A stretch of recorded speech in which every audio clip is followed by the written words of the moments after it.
Scary telling.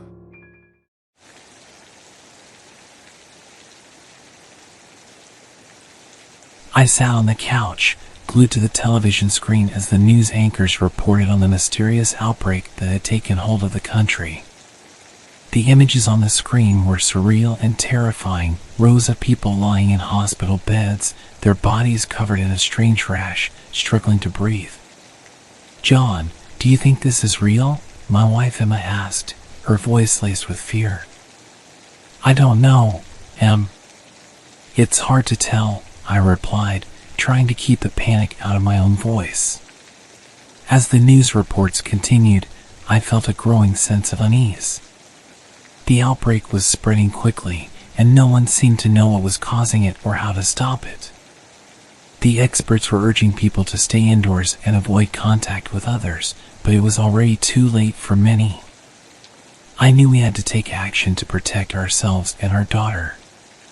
We raided the pantry and stocked up on non-perishable foods and bottled water. We double-checked our first aid kit and made sure we had plenty of medications on hand. But as the days wore on, the situation only seemed to grow more dire. We heard reports of friends and neighbors becoming infected, and we knew it was only a matter of time before the outbreak reached our doorstep.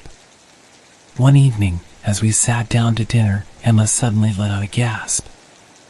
I looked over to see that her face was covered in a rash, her eyes wide with fear. "Oh my God, John, it's happening," she cried, her voice choked with tears.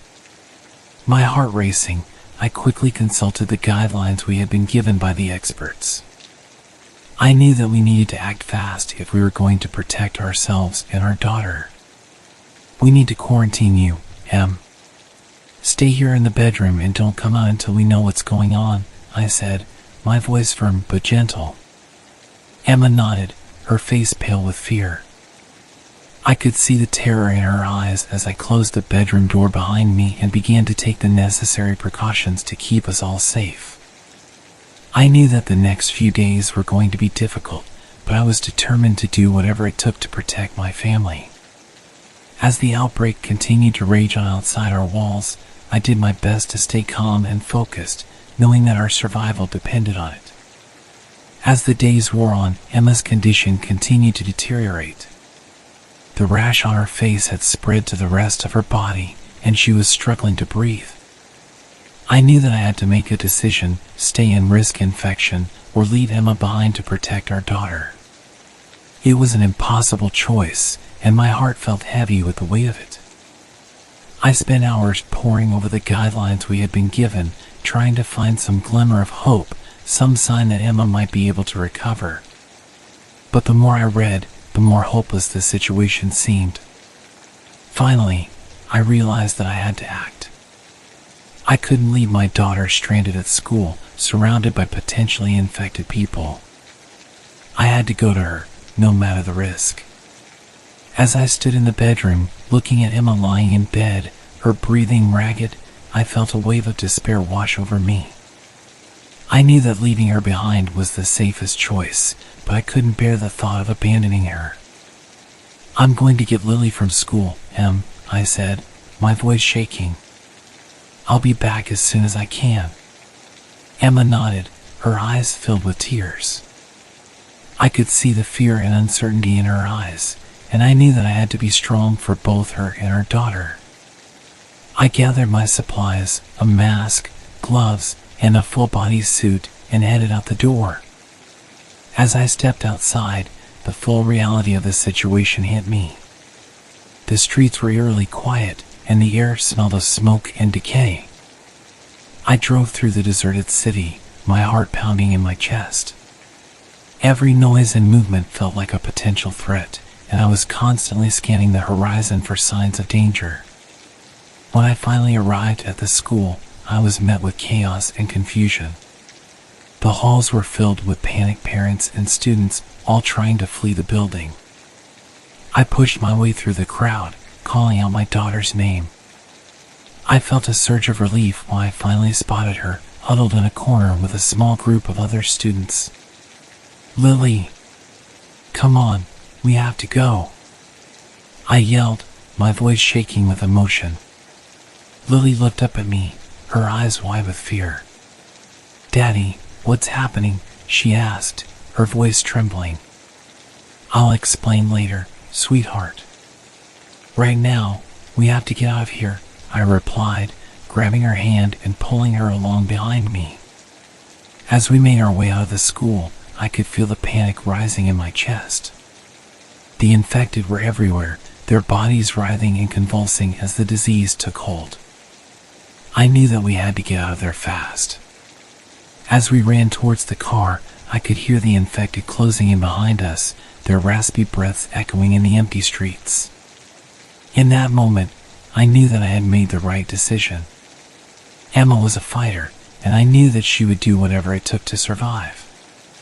But Lily was my responsibility, and I would do anything to protect her, even if it meant risking my own life. As we drove away from the school, I could feel the weight of the situation settling in. Emma was sick and alone, and we were on the run from a deadly outbreak that had already claimed countless lives. I tried my best to stay focused on the road ahead, but my mind was racing with fear and uncertainty. What if we couldn't find a safe place to go? What if Lily got sick too? As we drove through the deserted streets, I could see signs of the outbreak everywhere. Abandoned cars and buildings, empty streets, and the occasional body lying in the road. I knew that we had to find a safe place to hole up, somewhere we could wait out the worst of the outbreak. But with every passing moment, that task seemed more and more impossible. As we drove through the city, I could feel the panic rising in my chest. Every turn felt like a potential trap, every noise like a potential threat. But despite the fear, I knew that I had to stay strong for my daughter. I had to show her that we could survive this, that we could make it through even the darkest of times. We finally arrived at an old cabin in the woods, miles away from the city. The air was fresh and clean, and the silence was almost deafening. I parked the car and we stepped out into the cool night air, our breaths forming clouds in the darkness. As we approached the cabin, I could feel my heart racing. What if the cabin was already occupied? What if we were walking into a trap? But as we stepped inside, I could see that it was empty, abandoned for years. The walls were covered in dust and cobwebs, and the air smelled of mold and decay. I set to work making the cabin as secure as possible. I nailed boards over the windows and doors, and set up a perimeter of tripwires and alarms. For the first time in days, I felt a glimmer of hope. Maybe we could make it through this, maybe we could survive.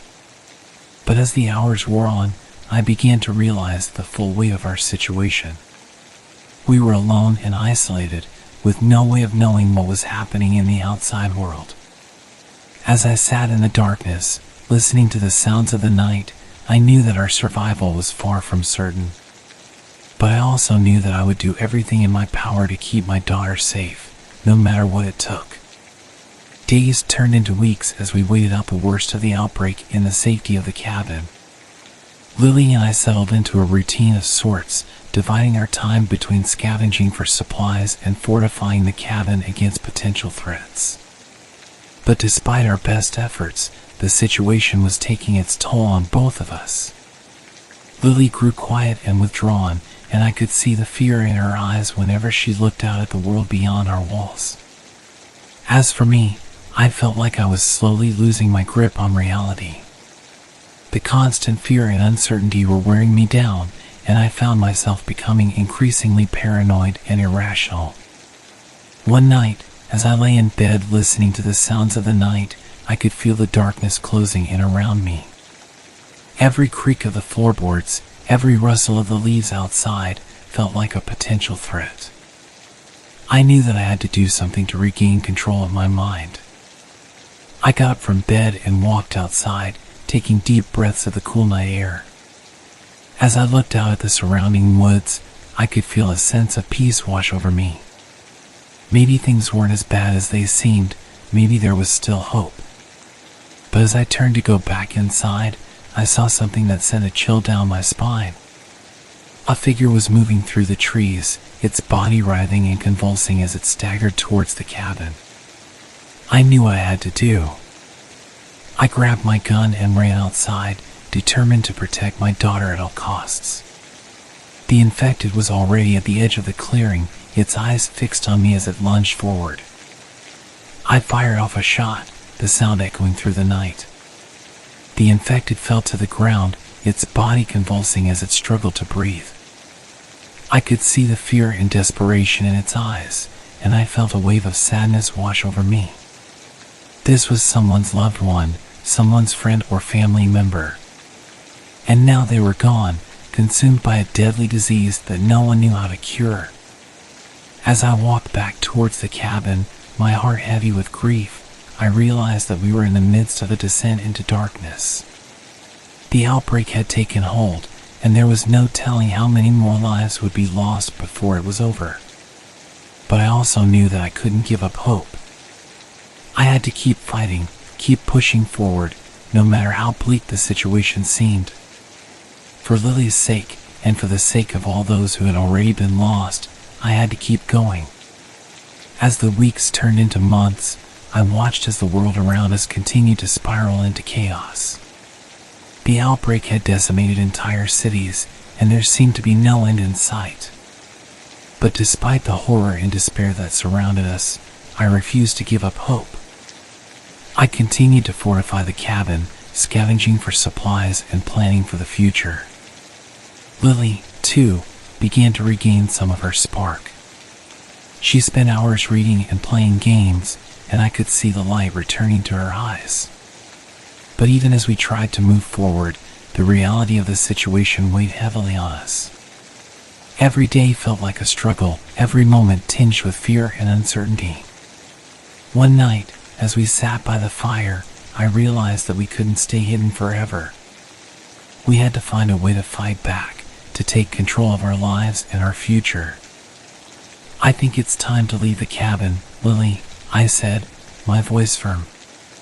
"What?" "But Daddy, it's not safe out there," Lily protested, her eyes wide with fear. "I know, sweetheart. But we can't just hide here forever. We have to find a way to make a difference, to fight back against the outbreak," I replied, my voice full of conviction. And so, we set out into the world, determined to do our part to make things right. We traveled from town to town, offering aid and support to those who had been affected by the outbreak. It wasn't easy, we faced danger and uncertainty at every turn. But I knew that we were doing something important, something that could make a real difference in the world. As we worked to help others, I felt a sense of purpose and meaning returning to my life. For the first time in months, I felt like there was hope on the horizon, like we might actually be able to turn the tide against the outbreak. And then, one day, it happened. We stumbled upon a group of survivors, working together to rebuild their community in the wake of the outbreak. They welcomed us with open arms, and I felt a sense of belonging that I hadn't felt in months. We worked together to fortify the community, to gather supplies and prepare for the future. And as I looked out at the world around me, I knew that this was what we had been fighting for. Not just survival, but hope, community, and the chance to rebuild something better out of the ashes of the past. It had been a long and difficult journey, full of pain and uncertainty.